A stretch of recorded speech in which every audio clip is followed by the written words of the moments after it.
Good afternoon, ladies and gentlemen. Welcome to another episode of Unspoken Truth. The voice for the silenced, the forgotten, and the falsely accused.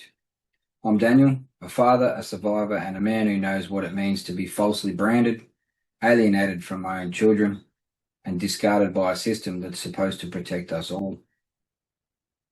Today's message isn't just about one story, it's about all of them. And it's a direct response to the growing gender war being waged in our homes, our courts, our schools, and most shamefully, in our mainstream media.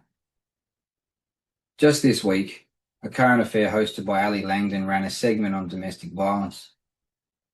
Now let me be clear, any story that honours victims of violence is important. The tragedy of Hannah Clarke and her 3 beautiful children is heartbreaking, and it must be remembered for the violent act that it was.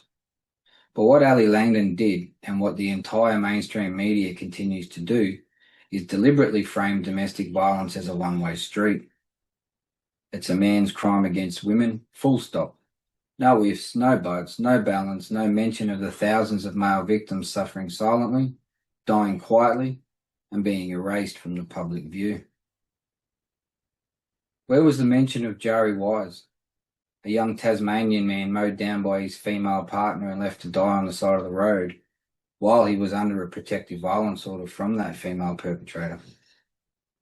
Where was the story of Kerry Rooney, the Queensland father brutally murdered in front of his 10-year-old son by his ex-partner in broad daylight? Where were the tears for these victims of domestic violence, Ali? Why aren't we hearing about the 47 men who take their own lives every single week in Australia? Many of them driven to suicide by false allegations, family court alienation, and that's right, believe it or not, family and domestic abuse that nobody wants to talk about. Because it doesn't fit the political narrative now, does it, Ali? Because acknowledging male victims would force us to confront a deeper truth. Domestic violence is not a gendered issue, it's a human rights issue. Ms Langdon, you had the platform to tell the full story, but instead you chose division and only half of the story. You intentionally framed women as the only victims and men as the default perpetrators, reinforcing a toxic political and legal narrative that fuels hatred and divisiveness, not healing and mutual respect. Here are some questions to ask yourself in your quiet alone time, Ali. What kind of society do we become when we tell half the truth and call it impartial journalism and justice? What happens when boys grow up believing they're dangerous by nature, or when fathers are erased from their children's lives based on nothing but lies? See, we are watching the deliberate destruction of our families and our society, and it's being done under the banner of progress and equality. But it's not equality. It's weaponized ideology, and it's tearing this country apart.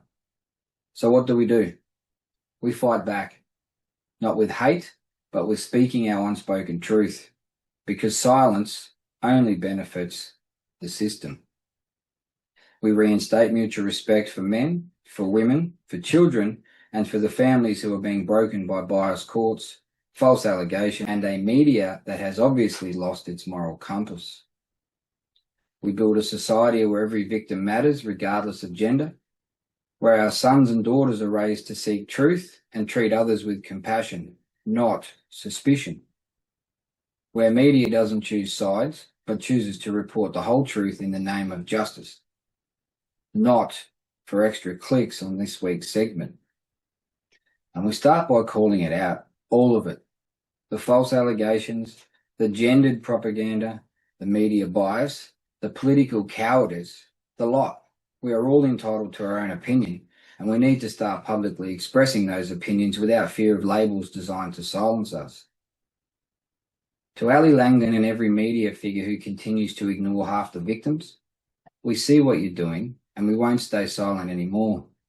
To the men suffering in silence, the fathers alienated from their children, the boys growing up without a voice, we hear you, we believe you, and we are fighting for your very futures. Because this isn't about men versus women. This is about truth versus lies, respect versus propaganda, unity versus division. Because a divided country is a very easily controllable country. This is about reclaiming our humanity for the very sake of our children's futures. This is unspoken truth, and the time for silence is well and truly over. Stand united, Australia. Enough is enough.